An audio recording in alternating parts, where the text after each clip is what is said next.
Mga kababayan, mayroon na naman po tayong i-analyze na video tungkol po sa Noah's Flood na ang video na ito ay napakaraming naniniwala na ito daw ay nangyari literally, nangyari sa buong daigdig. Ngayon mga kaibigan, meron po tayong tututulan sa mga aral na itinuro ni Brother Eli Soriano tungkol sa bagay na ito. Panoorin po natin ang video. Kasi, alam mo kasi ganito, ang paniwala ng marami, yun daw Noah's flood is a global flood. But chances are, it can be a local flood. Mga kababayan, narinig po natin ang sinabi ni Brother Eli Soriano na it can be a local flood. Yan po ang ating napansin na bakit pabago-bago ang turo ni Brother Eli Soriano. Mga kababayan, ang Biblia po ay hindi pwedeng pabago-bago. Ang nakasulat po sa Biblia na baha ni Noe ay isang pangdaigdigan pong pangyayari yan. Ngayon, pansinin po natin kung bakit nga ba ang Brother Eli Soriano ay pwede daw maging local flood iyon. Ito po tanong mga kaibigan. Kung yan si Brother Eli Soriano ay ginagabayan ng Espiritu ng Diyos, banal na Espiritu, hindi po pwedeng magbago-bago ang kanyang ituturo sa mga tao. Tandaan po natin yan mga kaibigan. Hindi po pwedeng magbago-bago ang turo ng Diyos. Kung ano po ang itinuro ng Diyos, siya na po iyon.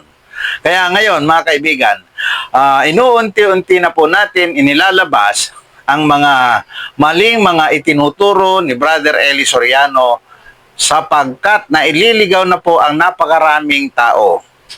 Unang-una mga kaibigan, ang bautismo sa MCGI na ginagawa niya ay bautismong lubog sa tubig. Yan po ang kalarawan ng baha ni Noe na nakasulat po sa Biblia. Ngayon, mga kaibigan, suriin po natin mabuti ang bagay na ito na baha ni Noe.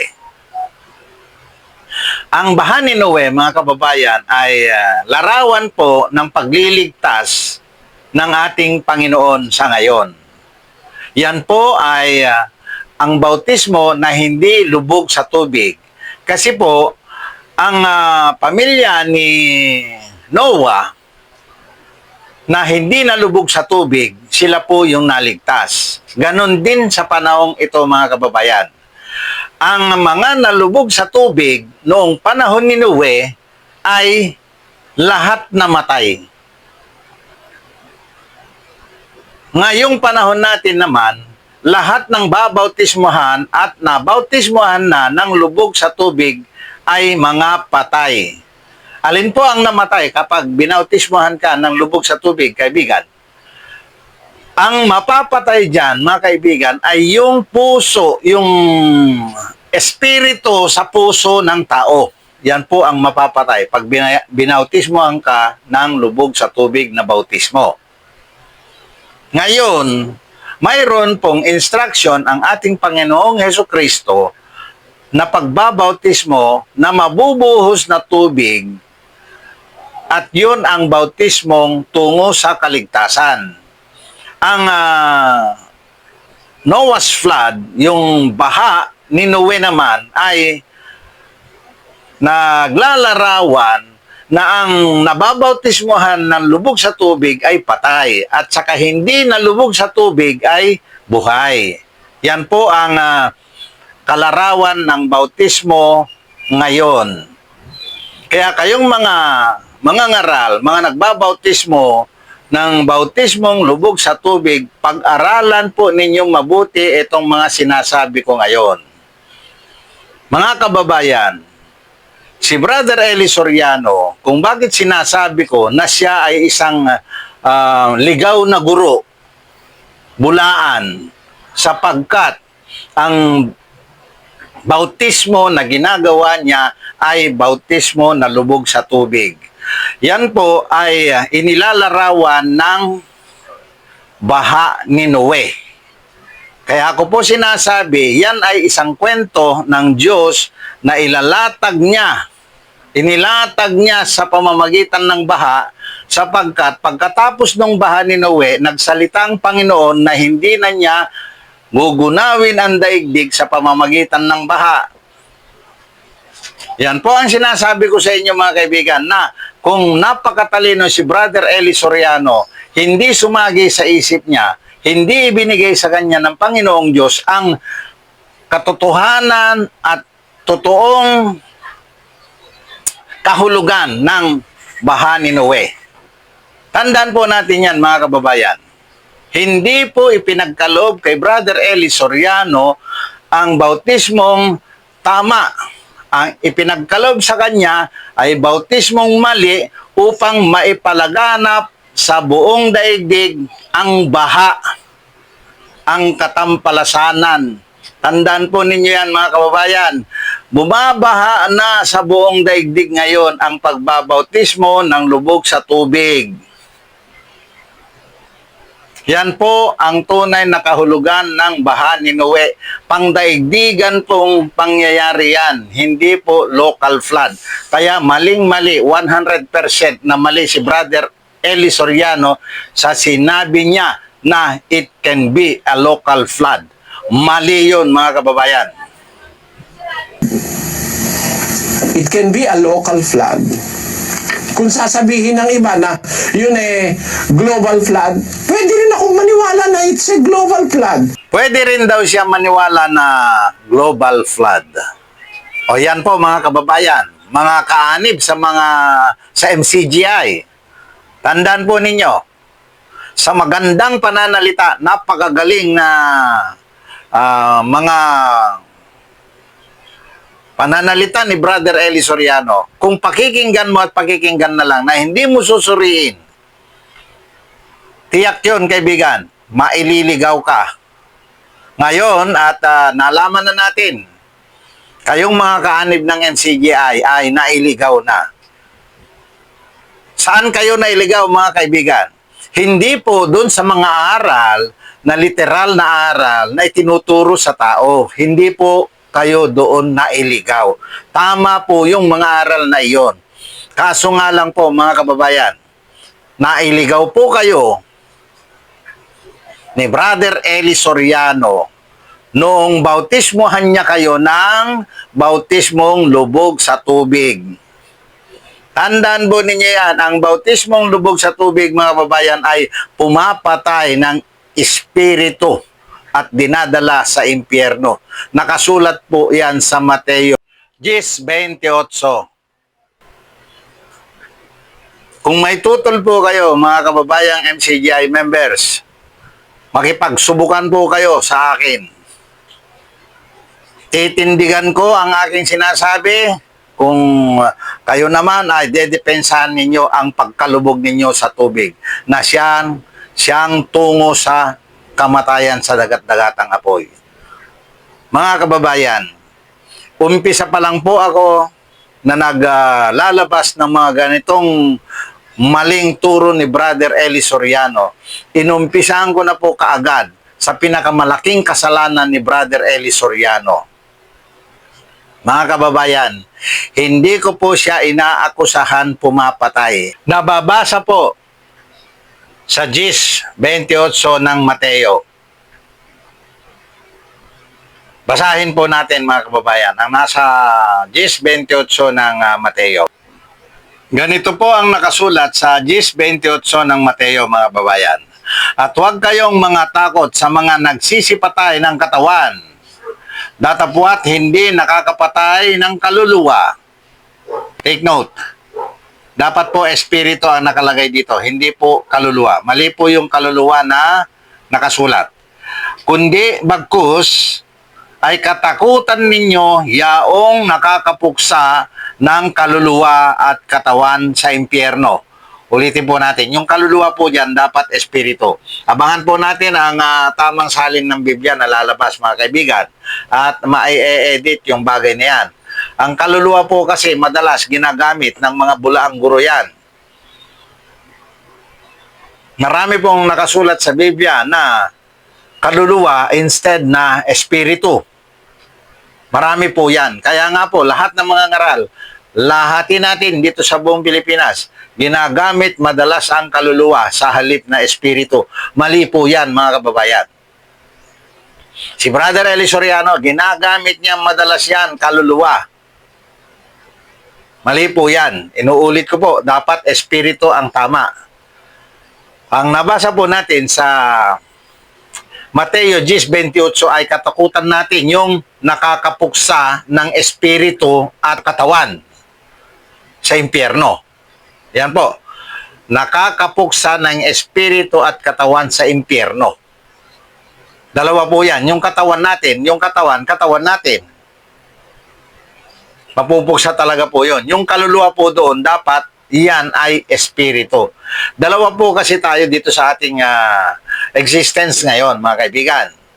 Ang kaluluwa natin, itong buhay na kaluluwa with flesh and blood. Ang espiritu po natin ay nasa loob ng ating puso. Yun po ang papanhik sa langit. Siya po ang magdadala ng mga gawa natin dito sa lupa. At doon makikita sa langit kung ano yung daladala niya na pagpanhik niya sa langit, yung espiritu po natin. Kapag ikaw ay nabautismohan ng bautismong lubog sa tubig, makikita rin doon sa langit. Ngayon, kung ang tao nabautismohan ng tamang bautismo dito sa lupa, buhay ang kanyang espiritu na papanhik sa langit. Yan po ang mensahe na yan ng Noah's flood na yan, mga kaibigan. Yan ay kalarawan ng bautismong nagliligtas. Nakasulat sa Pedro, unang Pedro 3:21. Mga kababayan, ang mga bagay-bagay na ito na inihayag na ng Panginoong Diyos ngayong panahon na ito, ngayon pa lang po magsisimula ang pagtuturo ng tamang bautismo.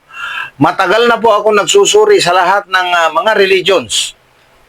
Hindi nila matukoy-tukoy kung alin yan ang pagliligtas ng Panginoong Diyos na iyan. Yan po pala ay tamang bautismo, mga kababayan. Ituloy po natin ang video. Nasa ganun ay masuri po natin mabuti.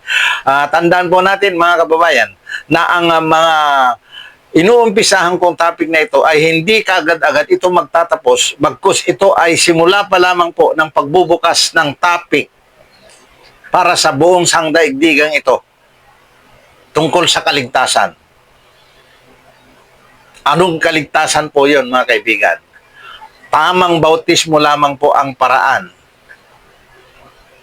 upang makapasok ka kay Kristo at upang matanggap mo siya ay tanggapin mo ang tamang bautismo. Napakarami pong born again dyan na nagsasabi na tanggapin mo lang, ipikit mo mata mo, hawak kamay tayo, itaas mo kamay mo, manalangin ka, tanggapin mo ang Panginoong Jesucristo, ay natanggap mo na daw.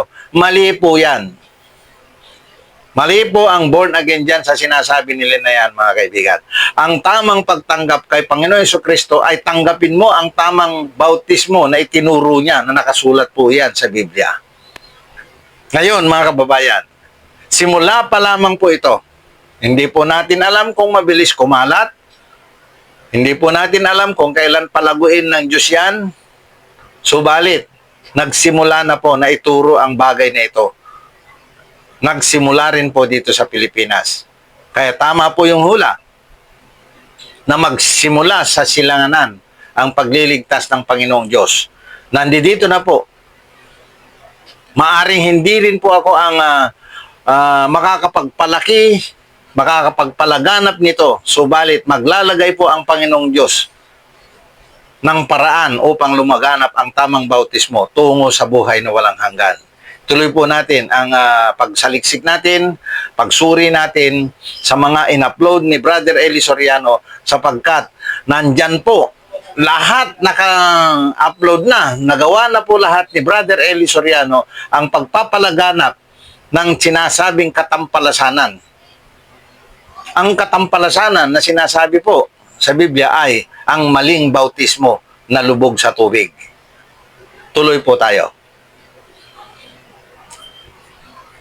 Paano nagkaroon ng kangaroo? Palagay mo na, nandun kay Noe yung kangaroo, anong kakainin ng kangaroo? Pwede naman kumain ng kangaroo ng damo. Marami naman damong dala-dala si Noe. Tandaan mo, may baka dun sa daong. Siyempre, magdadala si Noe ng damo. Alam naman natin na ang baka kumakain ng damo kahit tuyo na eh. Yung kambing nga kahit dahon ng bayabas kinakain eh. Walang ano ron kapatid. That is not impossible. That's not impossible. Do not be too much skeptic. Other matters of the Bible is taken by faith. And science is not against faith. Why? Tinan mo, may mga doktor, 4 na buwan ka na lang, patay ka na. Hindi namatay. Sabi ng doktor, himala. Kita mo. Siyang scientifico, naniniwala may himala because there can be miracles. God can always perform miracles. Scientists does not believe that the Red Sea will part or God can make a way at the middle of the Red Sea. But that is possible under God's power. Ang sabi sa Biblia, nagpahihip ang Diyos ng hangin. Hindi mo ba natatandaan na sa siyensya sinasabi rin na ang hangin ay may capacity na to drive waters away. Merong kapangyarihan ng hangin na dala-dala para magawa yun. Ako kasi, while I believe in science and I believe that the Bible never contradicts science, I also apply faith. Meron kasing bagay na hindi nakikita ang siyensya. Ang siyensya hindi kumpleto. Science, physics, psychology, etc. does not speak of conscience. But the Bible, the Word of God, speaks of conscience. Ano ang definition ng siyensya sa conscience? Meron ba? Lalo na sa physics. Puro physical ang pinag-aaralan sa physics. But the Bible speaks of conscience. Why do I believe in conscience? I feel it within me. May konsyensya ang tao. Sinasabi ng Biblia yun. There are things in the Bible which are not explained or cannot be explained by science. In fact, up to now, science have not discovered the diversity of God's creation. Hanggang ngayon, wala pang kaalam-alamang siyensya sa napakaramit, napakalawak na nilikha ng Diyos. Napakalawak niyan. Let us prove that. The Bible cannot be controverted by science. Let us read Ecclesiastes 8:17. Then I beheld all the work of God, that a man cannot find out the work that is done under the sun. Because though a man labor to seek it out, yet he shall not find it. Yea, further, though a wise man think to know it, yet shall he not be able to find it. Nakita mo? Nakita ko ang lahat ng gawa ng Diyos. Hindi nga matalastas ng tao ang gawa na ginagawa sa ilalim ng araw. Only under the sun. Hindi nga matalastas lahat ng tao yung ginawa ng Diyos eh. Ito, pruweba ko sa iyo kapatid. I will make you, please read this, Sister Luz, an information about species and life on Earth. After 250 years of classifying life, 90% remains unknown. By Robin Lloyd, LiveScience.com. Bronx, New York. Most people can tell the difference between some types of berries or bugs or trees, but much of the planet's life remains unnamed and unseen. A stunningly egotistical Swedish naturalist, Carl Linnaeus, tried long ago to set humanity on track to remedy that. Stop taking meeting notes and let ClickUp AI Note Taker do it for you. It allows you to focus on your meetings, not your notes. It captures everything. His book, Sistema Naturae, first published in 1735 at 13 pages long, proposed a hierarchical system for classifying plants, animals, and minerals. We later chipped away minerals into the domain of geology and launched an effort to identify and inventory all the world's living things. Now, 250 years after publication of the book's latter editions, scientists still have discovered as few as 10% of the species now living on Earth. See that? How the Bible speaks of the truth that cannot be controverted by science? Sabi ng Biblia, ang lahat ng gawa ng Diyos hindi nga matalastas ng lahat ng mga tao. Ang ginawa niya sa ilalim ng araw. Sa ilalim ng araw yon, not beyond the sun. Only under the sun, but not beyond the sun. And remember, the sun is a local star in our solar system. And one of the billions of stars in the Milky Way galaxy. And the Milky Way galaxy is one of the billions of galaxies in the entire universe, ranging as far as 13.7 billion light years away from our point. If we start on Earth, you have to travel 13.7 billion years in order to reach the farthest galaxy that was seen by the Hubble Space Telescope. But chances are the Hubble Space Telescope is limited because it is man-made, giving us that impression that the Word of God tells us the truth. Namasdan ko ang gawa ng Diyos, hindi matalastas ng tao ang gawa na ginawa niya sa ilalim ng araw. Sa ilalim lang ng araw, hindi pa nga natin matalastas, di lalo na sa kabila ng araw. Anong katunayan?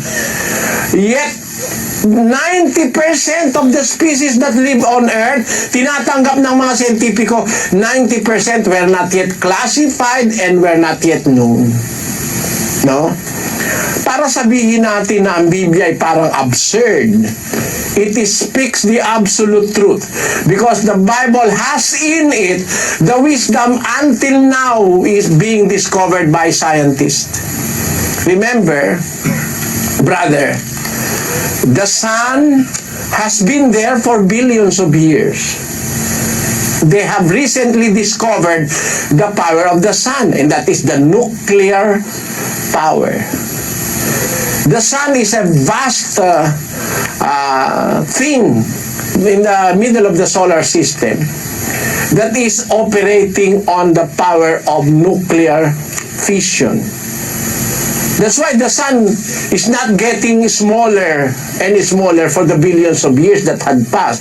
It is utilizing the resources within and in its surface by the power of nuclear fission. That is a very cheap source of energy, kagaya ng mga nuclear reactor natin dito sa mundo.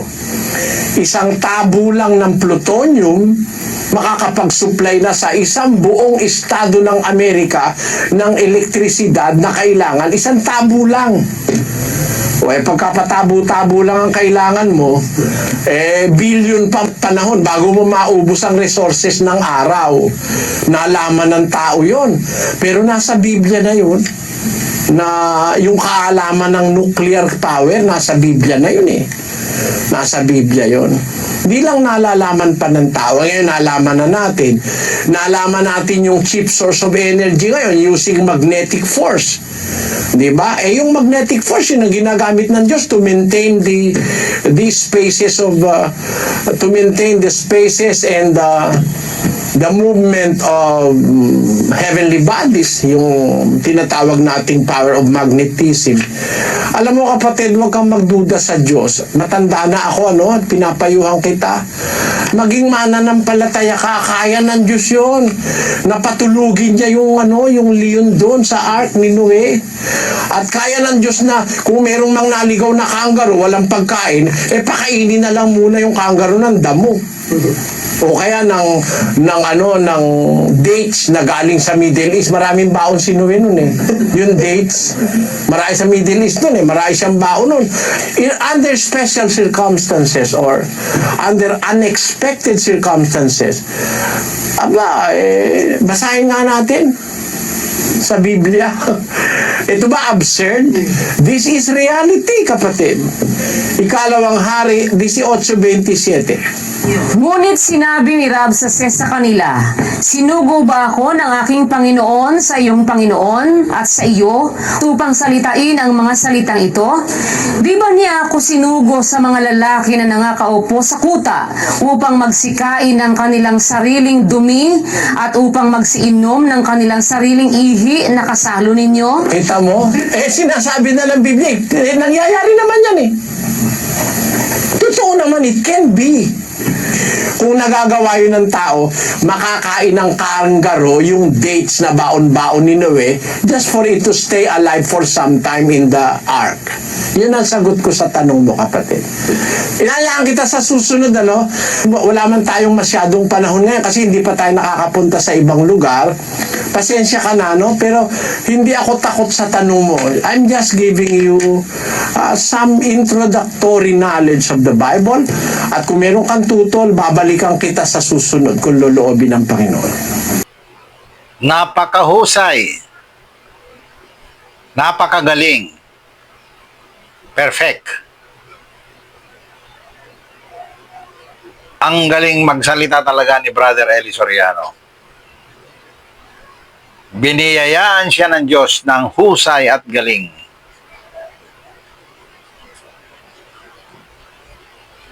Subalit mga kababayan, basahin natin ang nakasulat sa Romans 16:18. Ganito po ang nakasulat. Sapagkat ang mga gayon ay hindi nagsisipaglingkod sa Kristong Panginoon, kundi sa kanilang sariling tiyan at sa pamamagitan ng kanilang mabuting pananalita at mainam na mga talumpati ay binadaya ang mga puso ng mga walang malay. Kaibigan, puso ng mga walang malay. Makukuha po tayo ni Brother Eli Soriano sa pamamagitan ng magagandang pananalita, talumpati, mahahabang paliwanag. Makukuha po niya tayo. Kayong mga naka-anim na dyan, mga kaibigan, ay nakuha na po niya kayo. Alin po ang dinadaya na inilagay sa Biblia ay puso. Sa mga aral at turo na ibinabahagi niya sa inyo, mga babayan, maganda, magaling, nakakapagpabuti, nakakapagpaganda ng ugali ng tao. Subalit, nadaya niya kayo sa inyong mga puso. Ano po yung nadaya sa puso? Binautismohan niya kayo ng bautismong lubog sa tubig. Mga kababayan, tinapos po natin yung topic niya tungkol sa Noah's flood. Pinanood po natin. Although hindi po ako interesado na panoorin lahat yon. Ipinalabas na lang po natin nang sa ganon ay makita ninyo yung kabuuan ng kanyang paliwanag tungkol sa Noah's flood. Kung ano yung kanyang tindig tungkol sa Noah's flood. Wala pong sumagi sa kanyang isip na yan ay nangyayari sa panahon natin ngayon, panahon ng kawakasan, na nababaha na ang buong daigdig ng bautismong lubog sa tubig. Isa pang katotohanan, mga kababayan, bilyonaryo ang mga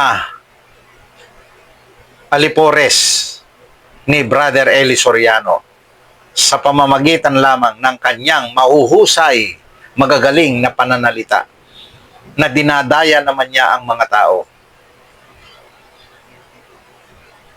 Isang katotohanan po yan, mga kaibigan. Ngayon, ang video na ito, kung maitatago ito at maiingatan, tiyak yon sa susunod na mga generations, magagamit ito para nang sa ganon ay mamulat ang kanilang mga mata. Yan ang misyon, isa sa misyon ng ating Panginoon Jesucristo na pagparito dito sa lupang ito ay upang mamulat ang mga mata ng mga bulag. Tandaan po natin, mga kaibigan, kung hindi namulat ang mata ko tungkol sa bagay na ito, ay bulag din sana ako, mga kaibigan. Ngayon, inaanyayahan ko kayo na imulat din ninyo ang inyong mga mata sa pamamagitan ng pagsaliksik sa bagay na ito, mga kababayan. Kung hindi po kayo gumawa ng paraan para hanapin ang tungkol sa tamang bautismo, ay tiyak yun, madadala kayo sa kapahamakan. Hanggang dito na lamang po muna at maghanap pa po tayo ng mga ibang video upang sa ganun ay matuklasan po natin ang katotohanan. I-analyze po natin na kung sakaling meron po kayong tutol sa aking mga sinasabi, mga kababayan, tumutol na kayo. Na kung wala naman tututol, mananatili po ang video na ito hanggang sa panahon na mayroong makaunawa sa mga bagay-bagay na aking sinasabi. Maraming salamat sa inyo, mga kababayan. At maraming salamat sa ating Panginoon na gumagabay sa atin. At sana'y bigyan tayo ng patuloy na lakas at kaunawaan sa mga bagay-bagay na ating sinasaliksik. Sinasabi ko po sa inyo, napakarami pong video na napapanood sa YouTube na lahat po yan ay pwede natin gamitin upang pag-aralan. Dahil nung unang panahon, mga kaibigan, ay natututo ang mga tao sa pamamagitan ng pagbabasa ng libro, sari-saring referensya. Ngayon po, nauso na po ang ganito. Madali na pong magsaliksik. Panunuorin na lang po natin at i-analyze natin. Maraming salamat po.